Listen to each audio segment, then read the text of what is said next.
Bonsoir à toutes et à tous, bonsoir à tous les suiveurs et à tous les inconditionnels de Grégoire Omnisport doomu Gaynde Ndiaye warul tiit warul ragal Aliou Cissé amul lu muy tiit lu muy ragal ces lions sont en forme donc tey dañuy commencer français pour wàll ne les lions sont en feu tout flamme les lions du 5. On va démarrer par le stade de Reims ak Lens dañoo nul 4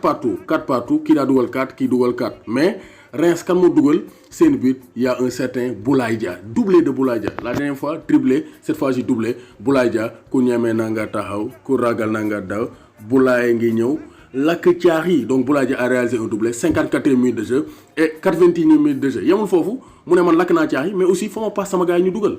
donc Boulaye Dia bëggoon naa passe mu dugal mais finalement il n'a pas eu de passe décisive donc 8 buts en 8 matchs pour Boulaye Dia c'est le meilleur buteur de la Ligue 1 française kooku mooy Boulaye Dia nouvellement appelé par Aliou Cissé face au Maroc cette fois-ci il a de fortes chances d'être titulaire parce que du point de vue performance c'est le meilleur attaquant sénégalais du moment donc Lens ak Reims dañoo nul 4 buts partout donc Reims peut remercier Boulaye Dia Yehfan Diouf donc un gardien franco-sénégalais mu ngi woon ci banc bi toujours pas de John Lopy toujours pas de Dialy Kobali Ndiaye avec l'équipe première du stade de Reims ñu jógee foofu dem fële ca Nantes moom fekki Lorient door ko 2-0 avec un but de Abdelkader Bamba qui est un Sénégalo-Ivoirien qui évolue du côté de Nantes moo dugal le premier but 80e minute de jeu avant que Blas ne marque le deuxième but donc c'est pour dire que là aussi un Sénégalais a marqué donc présenté woon naa ko il a 26 ans il peut toutefois porter le maillot de l'équipe nationale du Sénégal Metz aussi sénégalais yi Metz moom ñoom xam nañ ne Metz égale Sénégal Metz dañoo nul 1 but partout avec Dijon match bi bëri woon na ay Sénégalais déjà Baldé moo njëkk a dugal donc Moutar Baldé moo njëkk a dugal Baldé il a marqué le but pour Dijon donc Baldé c'est un Guinéen qui a marqué pour donc Bissau Guinée la Mam Samba Baldé la donc ça c'est un match dans le match parce que moom c'est un Bissau Guinéen donc il va jouer face au Sénégal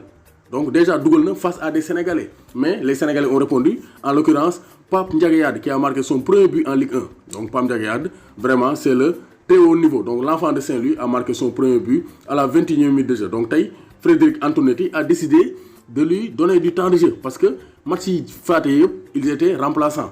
mais cette fois-ci il a marqué son deuxième but de la saison 2 buts et une passe décisive en 9 matchs donc Pape Ndiaga Yade il commence à s'affirmer donc le jeune Sénégalais de 20 ans donc peut devenir un très grand joueur de FC Opa Nguet raté na penalty 7e minute de jeu Opa waroo def lii Opa ndaan nga bu raté penalty waaye dugal ko mais un autre Sénégalais a brillé c'est Mouhamadou Lamine Gueye wax naa ko c'est le hasard sénégalais il est tonitruant donc il est vif il donne des passes décisives il est explosif kooku mooy Mouhamadou Lamine Gueye passe décisive pour Mouhamadou Lamine Gueye donc moom aussi il est décisif sur les derniers matchs il est titulaire il est décisif donc c'est de bonne guerre pour le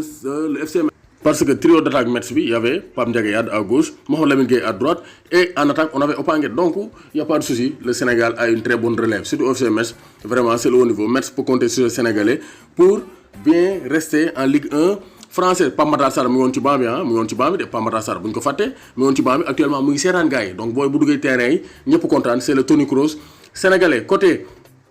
donc Dijon il y avait des sénégalais il y avait Pape Cheikh Diop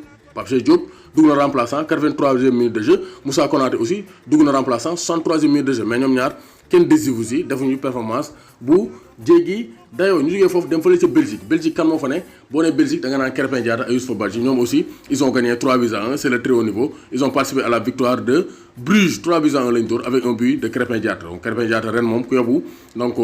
boo bàyyi xel parce que il marque but sur but gëm na boppam te xam na ne ren il doit réaliser une dernière belle saison parce que Krépin Diatta il doit faire une bonne saison et quitter le club de Bruges parce que Bruges moo tuñoo tey Krépin Diatta parce que talent am dafa ëpp club de Bruges donc beneen joueur bi dugal c'est Youssoupha Badji gënoon naa dugal mais cette fois-ci on a revu le Youssoupha Badji buteur donc il a marqué à la 90e minute de jeu Makhtar Gueye aussi dugal na ancien joueur de Gorée il a marqué face à Bruges moom mu ngi joué Ostende 4 buts en 10 matchs moom aussi c'est un excellent buteur ancien joueur de l'AS Saint-Étienne donc gis nañ ne Sénégalais ñu ngi ci forme vraiment et ça c'est de très bonne guerre pour les échéances de l'équipe nationale du Sénégal donc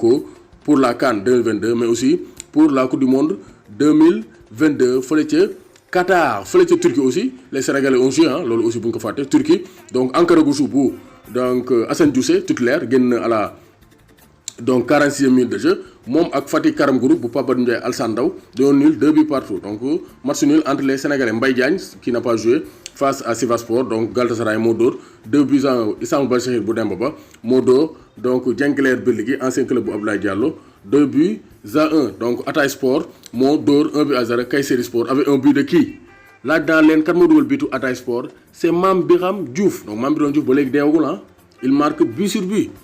quitté na Angleterre mais il reste un redoutable buteur du côté de la Turquie donc Dame Diop jéewul il ne figurait pas sur la veille de match donc sénégalais ñu ngi ci format ku ñemee na nga taxaw ku ragal na nga daw les sénégalais sont en forme Boulaye Dia doublé Sadou Diouf fàtte naa ko Angers moo doon 5 avec une passe décisive de Sadou Diouf qui a été appelé par Aliou Cissé Lamine Gueye passe décisive Pape Ndiaga Yade buteur donc Crépin buteur Youssoupha Badji buteur Makhtar Gueye buteur les sénégalais buteur